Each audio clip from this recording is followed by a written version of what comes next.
Voilà, bonjour, bienvenue pour cette 35e édition du SPACE. L'espace pour demain, ici même, c'est le grand rendez-vous du SPACE pour construire ensemble l'avenir.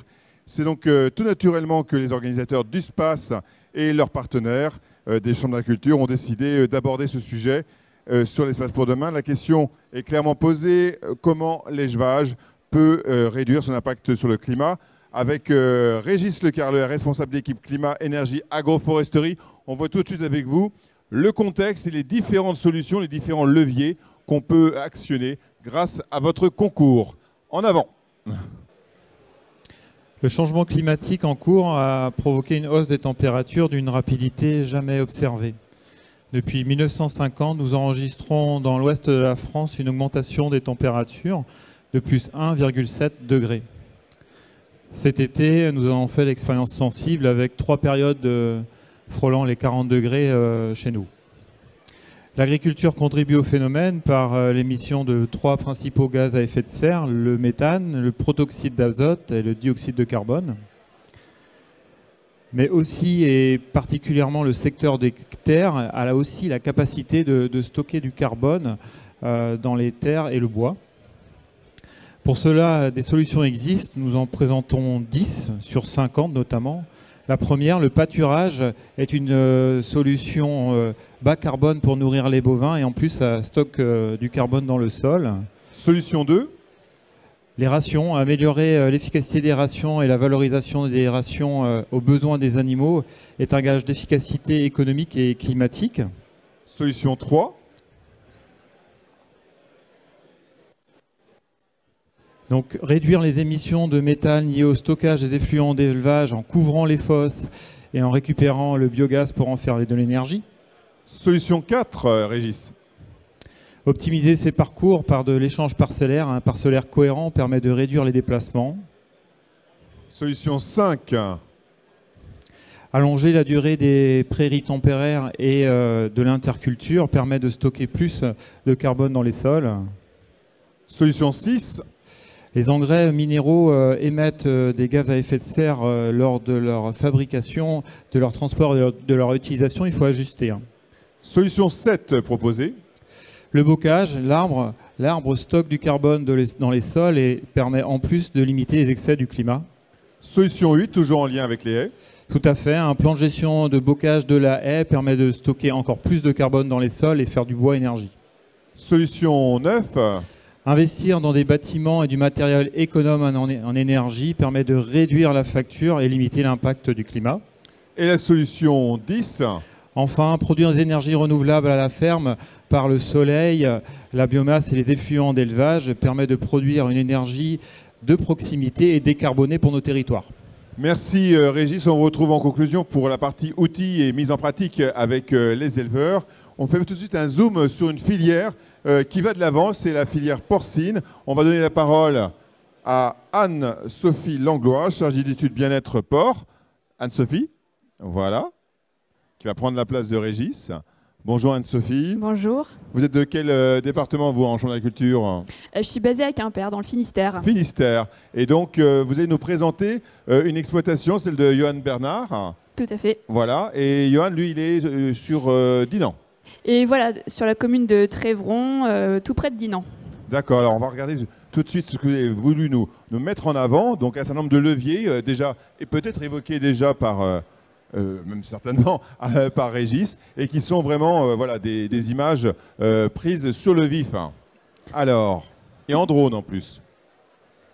Oui, d'abord les leviers. Voilà. On va aborder donc les 6 leviers bas carbone que les éleveurs de porc peuvent mettre en place pour réduire leur empreinte carbone. Donc, à savoir baisser la teneur en protéines dans l'aliment, réduire les émissions de méthane en évacuant fréquemment les déjections au bâtiment, méthaniser leurs effluents, réduire la consommation d'énergie, améliorer donc les performances techniques et pour finir, utiliser des intrants alimentaires à bas impact sur le changement climatique. Donc si on va directement donc, chez Johan Bernard, donc c'est une exploitation dans le 22 qui a mis en place plusieurs leviers pour réduire son empreinte, donc améliorer donc, les performances techniques. Donc concrètement, donc l'indice de consommation, il a baissé de moins 0,29 points en 6 ans et du coup, c'est grâce à la mise en place de plusieurs pratiques. Donc la première, c'est le passage au mal entier. Ça a permis une meilleure valorisation de l'aliment par rapport au mal castré. Ensuite, la pesée collective des cases à l'entrée en engraissement pour établir des plans d'alimentation adaptés. Voilà. L'objectif, c'est de trouver la juste quantité tout en limitant les refus et en valorisant le potentiel de croissance. Ensuite, donc, le suivi des repas à l'auge pour limiter les refus. Donc l'objectif, c'est que les auges soient léchées et propres en 10 à 15 minutes selon le nombre de repas par jour. Et puis un broyage plus fin de l'aliment a aussi été travaillé. Ouais, donc, il est comme moi, hein, on ne laisse rien dans l'assiette. Voilà, très propre. Donc plus largement, il y a une amélioration constante des performances techniques qui a été observée en France entre 2000 et 2010. L'indice de consommation il a baissé de 0,156 points et le nombre de porcs produits par true par an il a augmenté de 2,5. Donc c'est notamment grâce à la mise en place de plusieurs équipements et pratiques. Donc on peut citer le Selfie GFI Feeder d'Acerva qui se trouve sur le stand. Donc c'est une station d'alimentation de précision avec identification individuelle des porcs charcutiers. Donc le porc il est pesé, il est alimenté en fonction de son poids à partir de 2 aliments au choix. Et on limite aussi la valeur des rejets dans les lisiers. Donc autre levier, c'est de baisser la teneur en protéines dans l'aliment et supplémenter en acides aminés de synthèse, ce qui permet notamment de réduire la production d'acides gras volatiles et aussi donc la production de méthane et également donc les rejets en protoxyde d'azote. Donc, autre levier, c'est de réduire ces émissions de méthane en évacuant fréquemment les déjections, soit à l'aide au bâtiment, soit à l'aide d'un système de raclage, ou alors en évacuant les effluents en cours de bande dans les préfosses. Donc, ça permet de limiter la production de méthane au bâtiment et grâce à la moindre présence de bactéries méthanogènes. Donc, par exemple, évacuer fréquemment les effluents, ça peut être grâce à un système de raclage, donc le raclage à plat, par exemple, de CRD que vous retrouverez sur le stand. Donc c'est un exemple et en fait ça a montré qu'avec une évacuation par jour, on peut réduire jusqu'à 75% les émissions de méthane au bâtiment et jusqu'à 80% quand on passe à plusieurs raclages par jour, et ça c'est par rapport à un système de lisier stocké et évacué en fin de bande. Ensuite, autre levier, c'est de méthaniser ces effluents, notamment les effluents qui ont été évacués fréquemment en cours de bande. C'est intéressant de les méthaniser pour éviter tout transfert de pollution du bâtiment jusqu'au stockage. Et donc en cogénération, la production d'électricité, on transforme le biométhane en CO2, donc le pouvoir réchauffant est 28 fois moins élevé. La chaleur qu'on produit, ça contribue à diminuer, à chauffer les bâtiments et à réduire ces intrants en énergie fossile. La méthanisation passive, sur le RL Bernard, c'est un choix qui a été fait. En fait, c'est une couverture qui flotte à la surface de la fosse, qui est alimentée en lisier d'engraissement, qui est plus méthanogène que du lisier de true ou porcelet. Et il y a un système de trop-plein pour alimenter régulièrement en lisier frais et optimiser le système. Donc concrètement, c'est 109 000 kWh qui ont été produits par an équivalent eau chaude, issus du biogaz. Et ça sert à chauffer 1300 places d'EPS et 10 places de maternité. Et aussi à préchauffer 42 autres places de maternité avec des aérothermes. Donc la méthanisation passive, souvent ça couvre pas tous les besoins. Donc il faut un complément propane. Et donc ici, il y a 82 000 kWh qui ont été produits qui n'était pas couvert par le biogaz. Donc il y a un prototype miniature de méthanisation passive de type nénuphar, qui est comme celui présent chez Johan Bernard, qui se trouve là. Et donc une chaudière biogaz qui est résistante au biogaz corrosif avec un rendement de 95% complet de dispositif. Du coup, dans cet élevage, c'est le couplage évacuation fréquente au bâtiment plus méthanisation qui permet de réduire de façon très efficace les gestes, et aussi on peut réduire jusqu'à 60% sa facture chauffage. Donc c'est le premier poste en énergie en port. Ensuite, autre levier, c'est de réduire ses consommations d'énergie, notamment d'énergie fossile, et aussi produire des énergies renouvelables à la ferme.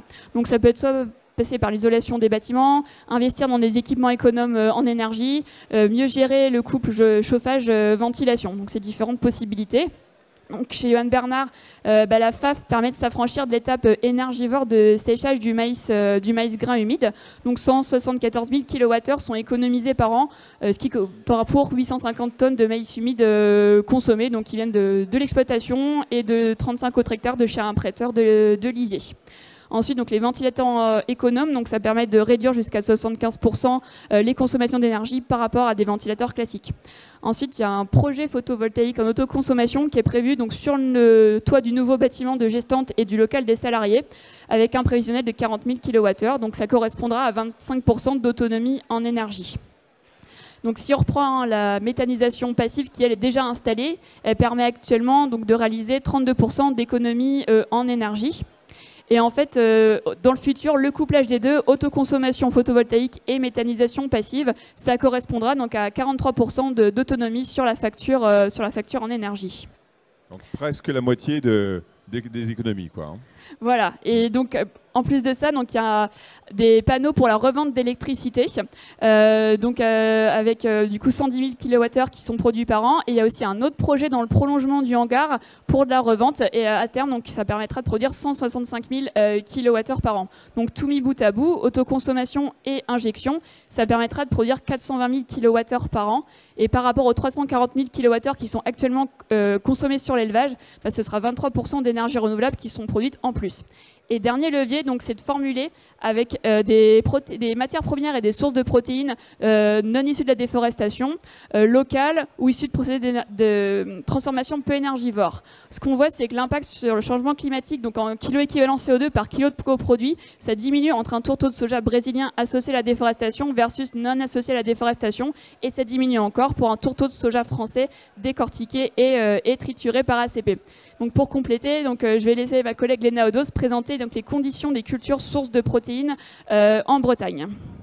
Merci Anne-Sophie pour ces précisions. Donc vous pouvez toujours bien sûr aller vers elle pour avoir plus de précisions, aller charger d'études bien-être porc et à participer donc à la mise en place de cette présentation sur la filière porc avec l'exemple de Johan Bernard. À noter qu'il était présent parmi nous hier et il nous a expliqué que la première chose qu'il a évoqué pour pouvoir se lancer dans ce projet important et coûteux, c'est d'abord la problématique du prix. La facture était assez élevée il y a maintenant quelques années.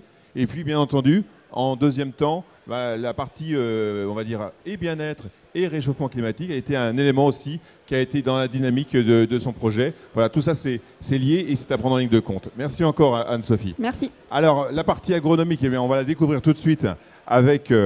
justement, Léna Odos. Léna, vous allez pouvoir nous proposer justement une animation en lien avec la partie agronomique et en lien avec la partie porcine sur comment insérer des protéagineux dans les systèmes de culture. On vous entend. Tout à fait, merci. Donc quand on parle autonomie protéique des élevages, il faut aussi parler d'insertion des protéagineux dans les systèmes de culture. Moi, je vais vous faire un rapide état des lieux des protéagineux qui sont cultivés aujourd'hui en Bretagne. Donc pour commencer, on a la févrole, donc il y a des potentiels de rendement en conventionnel autour de 35 à 45 quintaux hectares et en agriculture biologique autour de 20 à 30 quintaux hectares. Aujourd'hui, la Bretagne représente environ 6,8% de la production de févrole française. Ça, c'était les chiffres de 2020. On a également le pois protéagineux qui est le deuxième protéagineux le plus cultivé en Bretagne avec des rendements conventionnels à peu près équivalents à ceux de la févrole. Et en agriculture biologique, on peut voir qu'on a des potentiels de rendement un peu plus variables avec des rendements autour de 10 à 40 quintaux hectares. Et là, la Bretagne représente plutôt autour de 3% de la production française de pois protéagineux. En troisième protéagineux, on a le lupin qui est présent en Bretagne avec des potentiels de rendement conventionnels toujours autour de 35 à 45 quintaux hectares. Et cette fois-ci, en agriculture biologique, on a des potentiels un peu plus élevés, autour de 25 à 35 quintaux hectares. Donc pour le lupin, on a différentes variétés qui sont cultivables et on peut noter donc notamment le lupin à feuilles étroites qui a un cycle plus court qui peut être intéressant. Donc ces protéagineux, ils ont plusieurs intérêts à noter de leur présence dans les assolements. D'abord, on n'a pas besoin d'apporter d'azote sur la culture en place. Et ils permettent aussi d'économiser de l'azote sur la culture suivante. On estime à peu près de 20 à 30 unités d'azote économisées avec la présence d'une légumineuse sur la culture suivante. Ils permettent aussi de diversifier l'assolement et donc de casser les cycles de pathogènes. Et enfin, on a des débouchés assez bien développés et donc surtout pour la févrole en Bretagne. On a par contre des points de vigilance à noter, notamment sur le délai de retour. Donc on a quand même un délai de retour de 5 à 6 ans à respecter pour une même espèce de protéagineux. Et il faut faire attention car la présence de ce protéagineux, de cette légumineuse dans une association de couverts va aussi compter. Et enfin, au niveau du choix des parcelles, donc il faut quand même éviter les parcelles sales, même en conventionnel, où on a assez peu de solutions sur les vivaces. Et pour ça, on peut proposer d'associer le protéagineux avec une autre espèce qui permettra de mieux couvrir le sol. Et enfin, il faudra éviter les parcelles séchantes, car on veut éviter le manque d'eau, surtout au moment de la floraison. Pour conclure, un petit point sur les protéagineux qu'on pourra cultiver à l'avenir en Bretagne. Donc on a des essais qui sont menés sur d'autres variétés de lupins, comme le lupin blanc de printemps, et également sur le soja. Donc à droite, vous pouvez voir, à droite de l'écran, vous pouvez voir la production de soja en France aujourd'hui, les chiffres de 2019.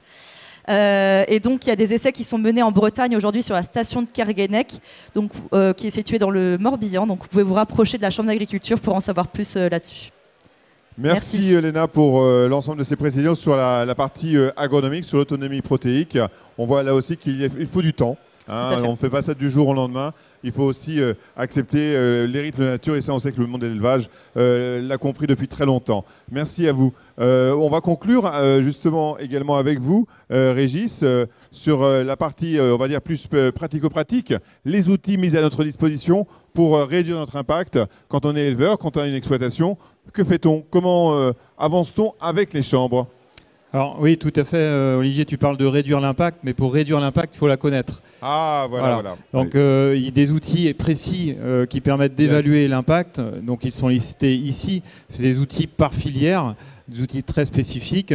Le plus connu et le plus ancien aussi, voilà, c'est le cap de ZER pour les bovins.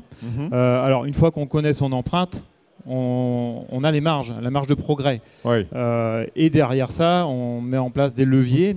Et en face de ça, il y a aussi le label carbone. Des leviers sont associés à ces labels carbone qui permettent quelque part de faire des efforts. Voilà. Et ces efforts peuvent être, sont aussi une opportunité. Voilà, sur le marché du carbone, on commence à parler aujourd'hui du marché du carbone associé à ces labels bas carbone. Et donc, petit à petit, les agriculteurs s'intéressent à ça, et il y a quelques agriculteurs qui sont déjà engagés dans le marché du carbone, et dans les années à venir, on en parlera encore plus. Par rapport à ça, donc, deux associations accompagnent les agriculteurs sur le marché du carbone. C'est l'association Allium en Bretagne et Solénat en Pays de Loire.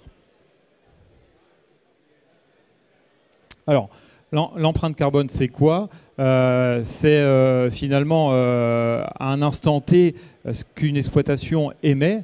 Donc on voit sur le parti de gauche, là, CH4, donc c'est le méthane, c'est les émissions de gaz à effet de serre liées à la partie animaux, l'élevage quelque part.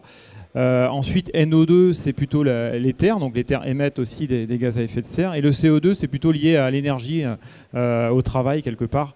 Mais en face aussi, on est en négatif. Les exploitations agricoles ont la capacité de stocker du carbone. On l'a évoqué tout à l'heure dans les leviers, la haie notamment, les sols stockent du carbone. Donc là, ça devient en négatif. Et l'empreinte carbone, c'est le plus et le moins. Voilà, le plus et le moins après un diagnostic et un plan d'action. Et le but, c'est d'arriver à une faible empreinte carbone à, pas demain, mais peut-être après-demain, à 5 ans. Voilà. Alors par rapport à ça, donc, pour aller vers la performance carbone, donc un parcours existe. Vous pouvez dès aujourd'hui, si vous avez 5 à 10 minutes sur les espaces diagnostiques, il y en a 2 ici, faire un climat quiz en 5-10 minutes, un constat flash diag, où finalement vous allez peut-être voir déjà ce que vous avez mis en place et ce que vous pourriez aussi mettre en place. Et juste après, donc on rentre dans une phase un peu plus technique où il faut effectivement passer par un diagnostic qu'on a cité tout à l'heure. Et les leviers, c'est aller chercher le levier par rapport à son exploitation. C'est se former, c'est progresser, c'est investir aussi parfois, c'est changer de système. Donc comme je disais, ça ne se fait pas non plus du jour au lendemain. Et tu l'as dit tout à l'heure, tout ça c'est aussi en phase avec l'efficacité économique de l'exploitation. Et pour conclure, donc on a parlé beaucoup d'atténuation, changement climatique, donc l'élevage impacte le climat, comment réduire l'impact, comment réduire les émissions de gaz à effet de serre. Mais on peut aussi regarder aujourd'hui l'adaptation avec notamment l'été qu'on a passé avec les 3 périodes de forte chaleur, de canicule, comment l'élevage s'adapte à ce changement climatique. Donc des solutions existent. Certains éleveurs ont déjà commencé et des programmes existent, donc ce sera peut-être une ouverture sur un prochain espace pour demain. Très bien, merci pour cette ouverture sur les prochaines années, Régis. Et donc, et on espère bien que vous serez parmi nous pour échanger sur ces sujets. On vous rappelle que l'Espace pour demain, c'est un espace animé par le SPACE et les chambres d'agriculture de Bretagne avec leurs partenaires, le JE Élevage de Bretagne, Agritic BDI, les instituts techniques IDEL, ITAVI et IFIP, et puis les exposants partenaires ici présents en lien avec cette thématique climat et élevage, Acerva, CRD, FinkTech, Nénuphar, Serap et TrioWorld. Merci encore à tous et bon SPACE, bon espace pour demain et à demain.